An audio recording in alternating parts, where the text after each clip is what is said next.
Once you log into REDCap, this home page will be your initial landing page. Next, you have your My Projects page. This will have a list of all the projects that you have access to in REDCap. If a project is in production, it will have a green circle with a checkbox next to it. If it is in development, it will have the paper and pencil, and if it is inactive, it will have the red circle with a line through it.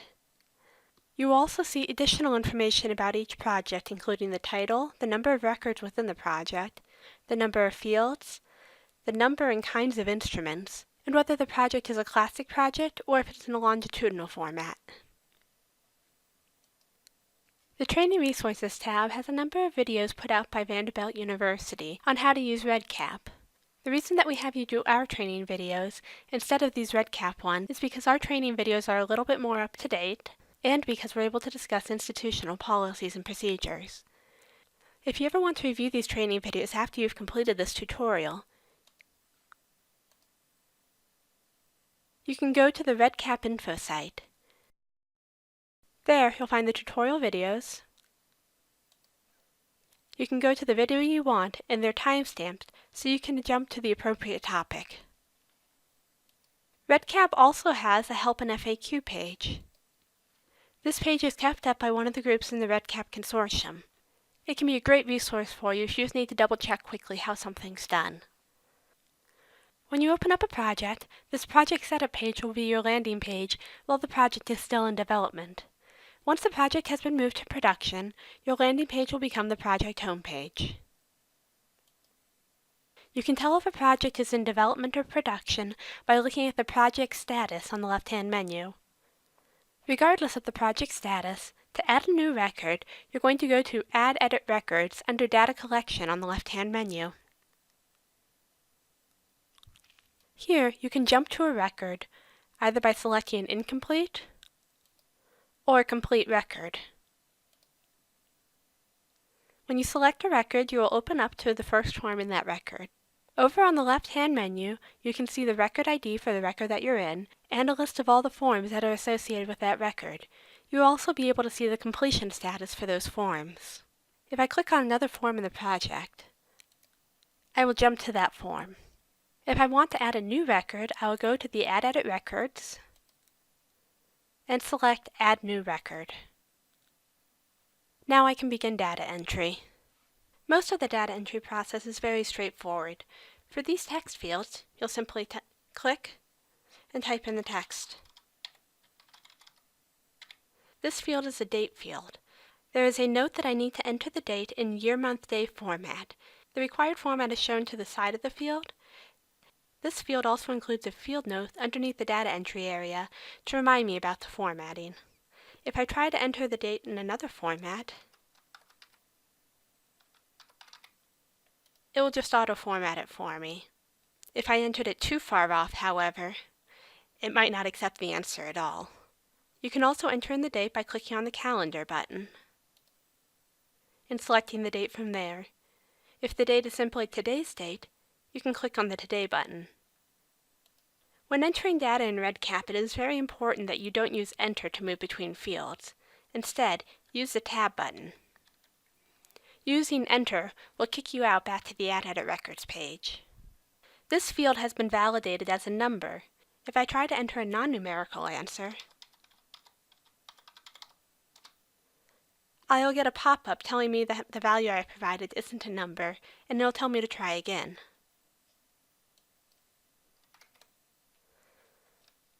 This field's also been validated to say that numbers are supposed to be within a certain range.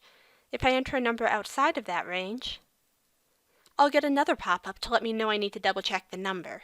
This time, however, if I want to, I can continue with this value. This is to allow for the existence of outliers, while still trying to prevent typos.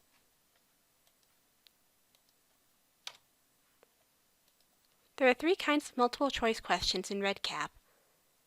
Radio buttons, which are a pick one, checkboxes, which are a pick all that apply, and drop-down menus, where you can just type and it will move to the answers. You can also use a slider field to indicate the strength of a sentiment. Sometimes, Fields are hidden by branching logic so that you don't see them unless you answer other questions in a certain way.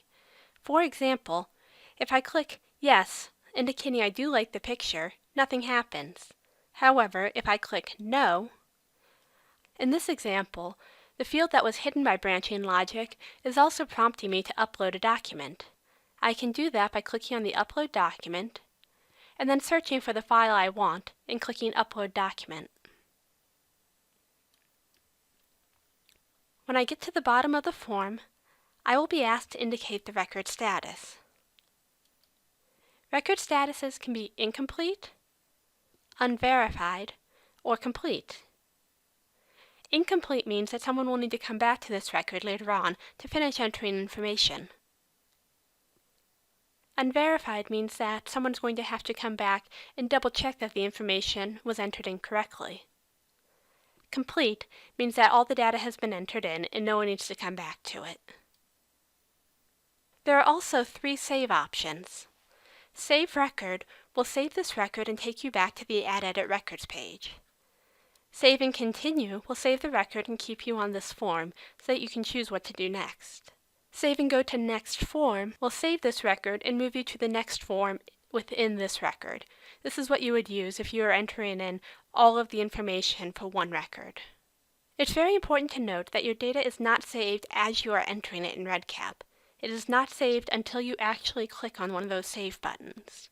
To help prevent information from being lost because your REDCap account timed out before you hit the save button, there is also a floating box up on the right-hand side that will follow you down the form. This will also encourage you to save.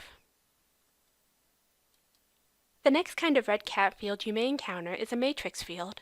In a matrix field, you'll have a list of questions or a list of items going vertically.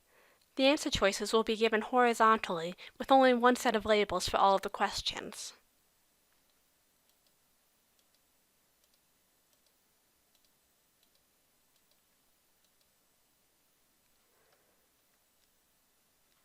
Next, we have a couple more number fields. And then we have a calculated field. This calculated field will have been set up by whomever designed your project. You will not need to enter any additional information into the calculated field.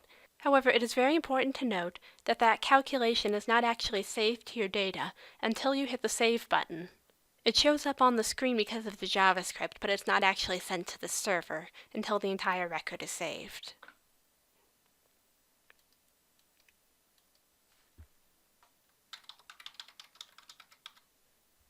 Now that we've completed entering data for this record, I want to show you 2 other features of the data entry form. The first one is the History button. That is the circle with an H in it. When you click on the History button, you'll get a pop-up with all history for that field in that record.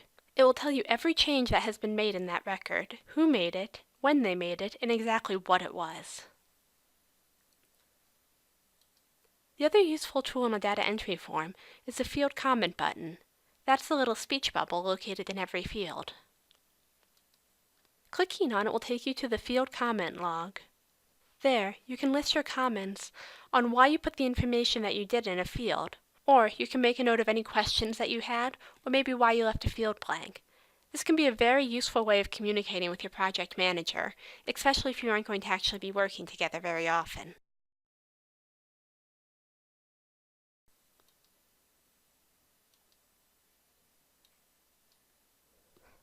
The final thing I'm going to show you here today is the Record Status Dashboard.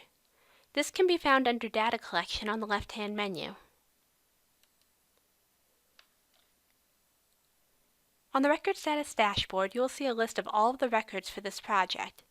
It will also list all of the forms and tell you what the record status is for each of those forms.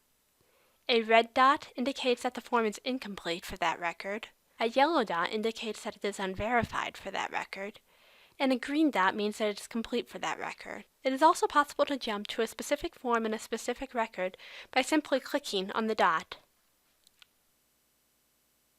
This concludes how to enter data in REDCap. Next, we'll look at how to get data out of REDCap using the Data Exports, Reports, and Stats tool.